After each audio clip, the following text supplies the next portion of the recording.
Hello, BSc first year students, listen here carefully. Today's online lecture, work from home, is on polymorphism. First, we will study the polymorphism. It is the remaining bit from the unit number 2nd, chapter number 1st, that is Silent data. We have completed the introduction of the Silent data, then the general characters of the Silent data and classification of Silent data.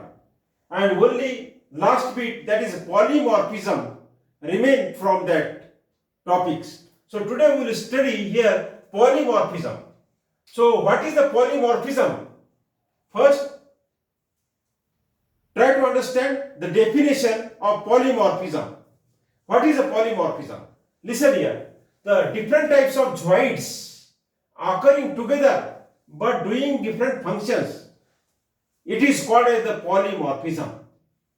Listen, different types of zoids occurring together but doing different functions, that is called as the polymorphism.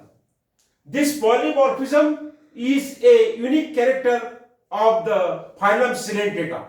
Here the class Hydrozoa, this is one of the class of phylum Silentata which shows the best example of polymorphism. So Hydrozoa, remember the Hydrozoa, it is a class. So Hydrozoa provide the best example of polymorphism. Then two types of zoids occurs in the polymorphism, and zoids are two basic zoids. One is the polyp and second is the medusae. In Hydrozoa, two types of the basic zoids are present. One zoid is called as the polyp and another zoid is called as the medusae. This first type of zoid, that is the polyp, it is a sessile, it is elongated, it is a cylindrical in shape. The body of the polyp is a sessile, elongated and cylindrical in shape. So this bearing the mouth, this polyp bearing the mouth and upwardly directed tentacles. Here tentacles, you know the tentacles which is present in the Hydra. So here another type of zoid is the medusae. These medusae are the free living, free swimming. They are aquatic, free swimming. It is umbrella shaped. Then this is sufficient about the polyps and zoids. Now we will see the modifications of polyps. So polyploid zoids are of three types. One is the gastrozoids, second is the dactylozoids, and third is the gonozoids. Dear students, under the heading of the polymorphism, we should remember two types of the zoids, polyp and medusae. Then modification of the polyps, again there are three types of zoids, gastrozoids, dactylozoids and gonozoids. These three types of the zoids are performing the different functions at the time of the polymorphism. So this is sufficient about the polymorphism. Examination is in the form of MCQ. So no description. We have to make the MCQs. For that preparation of the MCQs, read sentence to the sentence. Our study is a point-wise, sentence to sentence. So this is sufficient about the polymorphism. Now from the unit number 2, we will start the next chapter, that is the second chapter after the Coelenterate. Next one is the Platyhelminthes. So this is another phylum from the invertebrate or from the non-chordates. Platyhelminthes. What is Platyhelminthes? Question. What is a Platyhelminthes? So simply you can reply, Platyhelminthes is a phylum of non-chordates, or it is a phylum of invertebrate animals. Now it includes the flatworms, it includes the parasites, it includes the leaf-like animals, dorsoventrally flattened animals. Now this phylum is proposed by Jenenberg. Jenenberg in 1859. This is the name of the scientist. Remember, Jenenberg. Maybe MCQ in the form of Platyhelminthes phylum is proposed by dash dash dash in 1859. So there are four options. For each MCQ there are four options. One option is correct and three options are wrong. We have to select the correct option and darken the option number, maybe A, B, C, D. So this may be in the form of MCQ. Now we have to study the general characters of the Platyhelminthes. So here Platyhelminthes animals are dorso-ventrally flattened animals. Dorso-ventrally flattened means at the dorsal side they are somewhat swollen and it becomes the flat towards the lateral sides. Dorso-ventrally flattened.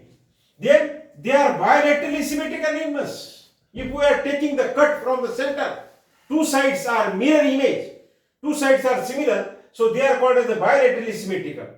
They are soft-bodied animals. Remember, animals belongs to the Platyhelminthes phylum. They are soft-bodied animals.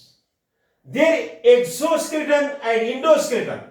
Here exo and endoskeleton, it means exoskeleton and endoskeleton is absent. Remember, in Platyhelminthes, the exoskeleton and endoskeleton is absent. Now, they have hooks or suckers or both for the attachment to the intestine, for the attachment to the host, because these are the parasites. So, for the attachment, that is the hooks, that is the suckers, or maybe both hooks and suckers. Now, these animals are triploblastic animals. Body layer is three: ectoderm, endoderm, and mesoderm. So, triploblastic animals. They have the organ system because the phylum includes the multicellular animals. So, this is the sufficient general characters. In the notes, the number of general characters are given. Many characters are given in the books also. You can read the notes and you can read the books also. Many characters are given. So here some of the characters are selected due to the limitation of board, and more characters are given in the notes. I will send the notes on PDF file on WhatsApp. Then we have to study the classification as per the syllabus.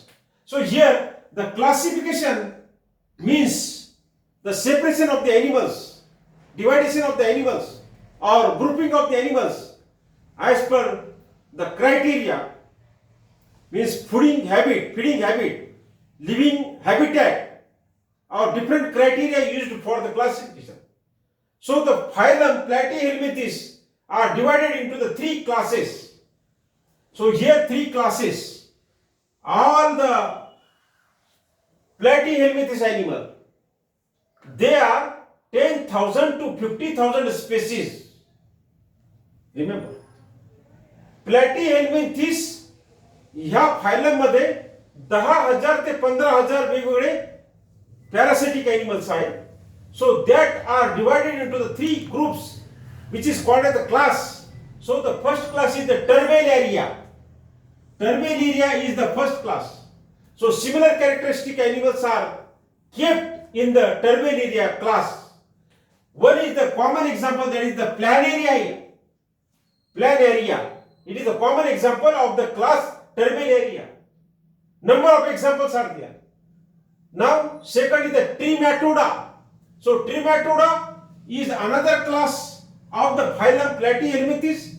Here, the similar characteristics animals are included in the class Trematoda. The best example is Fasciola hepatica. Fasciola hepatica is a common example of the Trematoda class. Again, there are number of animals belongs to this class. And third class, that is the Cystoda. So Cystoda is a class of the Platyhelminthes, and best example is the Taenia solium. So dear students, In today's lecture, we have studied the polymorphism, which is the remaining part from the silent data phylum. And then we have started the next chapter, that is chapter number 2. The name is the Platyhelminthes. And we have studied here the short introduction of Platyhelminthes. Then we have studied the general characters of the Platyhelminthes. And we have also studied the classification of the Platyhelminthes. So dear student, watch this video, listen this lecture and send your presentee as early as possible. You simply send present sir and your name. Send your presentee on WhatsApp group, not on the YouTube in the comments. Your presentee you send on WhatsApp group. I will see that presentee and I will put your presentee on the attendance register. हाजरीच्या register मध्ये मी तुमची हाजरी टाकून देईन. तुम्ही ह्या WhatsApp ग्रुपवरतीच तुमची प्रेझेंटी पाठवायची आहे. So for today dear students, it is sufficient. Thank you very much. धन्यवाद.